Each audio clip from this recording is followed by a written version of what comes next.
पूरा प्रकरण एक बार फिर से दोहराता हुआ आप देख रहे हैं, क्योंकि 6 और 7 मई को सर्वे जब हुआ उस पर विवाद हुआ, 8 मई को उसके बाद कोर्ट पे चले गए मुस्लिम पक्ष, फिर फैसला सुरक्षित रखा गया, 12 मई को फैसला सुना दिया गया, अब फिर से सर्वे हो रहा है। 3 दिन के सर्वे के बाद जिस तरीके के दावे सोहन लाल की तरफ से किए गए कि भाई हम दोबारा सर्वे की डेट्स बढ़ाने पर विचार करेंगे और उसको लेकर अर्जी भी दे देंगे, यानी एक बार फिर से ये सब कुछ दोबारा होता हुआ आपको नजर आ रहा है। देखिए, ये तो कोर्ट पर डिपेंड करता है और सोहन लाल की उस अर्जी पर निर्भर करेगा कि आखिर वो जो अर्जी दाखिल कर रहे हैं उसमें क्या आधार देते हैं। वो क्या कहते हैं कि यहाँ सर्वे कराया जाना क्यों जरूरी है, क्यों सर्वे को आगे बढ़ाया जाए, तो उनकी अर्जी में क्या कुछ कहा जाता है और उनके जो वकील हैं कोर्ट को किस तरीके से संतुष्ट कर पाते हैं, और जो प्रतिवादी वकील होंगे यानी जो मुस्लिम पक्षकार होंगे वो किस तरीके से इसका विरोध करेंगे, क्या दलीलें उनकी तरफ से पेश की जाएंगी। वो बात लागू नहीं होती कि जो आदेश में कह दिया गया था कि आप पूरे परिसर में जहां जाना चाहे, जो खुलवाना चाहे, जहां भी करना चाहे वहां वीडियोग्राफी कीजिए, वहां फोटोग्राफी कीजिए, सर्वे की। प्रतिमा, मैं आपको बता दूं, साफ कर देना चाहता हूं कि यहां किसी तरीके की कोई अड़चन नहीं है,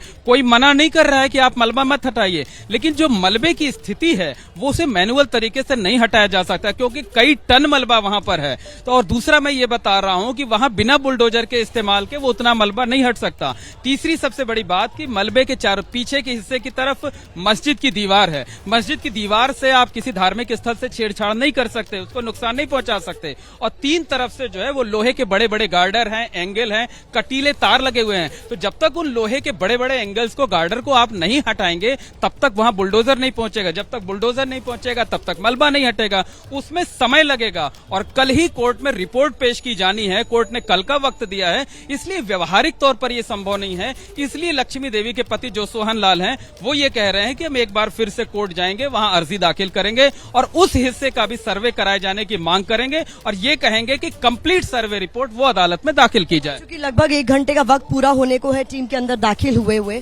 तो ये समझना चाहेंगे कि आज एक बार फिर से जरा दर्शकों को बता दीजिए वो कौन सी महत्वपूर्ण जगह है जहां पर आज सर्वे का काम किया। देखिए, आज सबसे पहले तालाब का जो मस्जिद के ऊपरी हिस्सा है, पहली मंजिल है, वहां जो आंगन में तालाब है उस तालाब का सर्वे होना था, लेकिन वहां पर सिल्ट थी, इस वजह से वो काम बाद में शुरू हुआ। टीम सबसे पहले मस्जिद की छत पर गई, छत से ही गुंबद की फोटोग्राफी वीडियोग्राफी कराई गई और इस वक्त हमारे पास जो जानकारी है, जो पश्चिमी दीवार के पीछे जो मलबा है जिसका जिक्र हम और आप बार बार कर रहे हैं, लगातार कर रहे हैं, उस हिस्से की वीडियोग्राफी कराई जा रही है ताकि अगर कल कोर्ट के सामने ये मामला जाता है तो कोर्ट कमिश्नर बता सकें, वो वीडियो दिखा सकें, तस्वीरें दिखा सकें और हर पक्ष ये बता सके कि आखिर वहां पर सर्वे क्यों जरूरी है, ये बात करने के लिए। अब टीम वहां से निकलेगी तो सीधे तालाब पर पहुंचेगी, तालाब का सर्वे किया जाएगा और इसी के साथ सर्वे की प्रक्रिया वो संपन्न हो जाएगी, खत्म हो जाएगी। शुक्रिया। तो मोहम्मद मोइन लगातार हमारे साथ बने हुए हैं, पल पल का अपडेट हम तक पहुंचा रहे हैं और ये भी बता रहे हैं कि किस तरीके से आज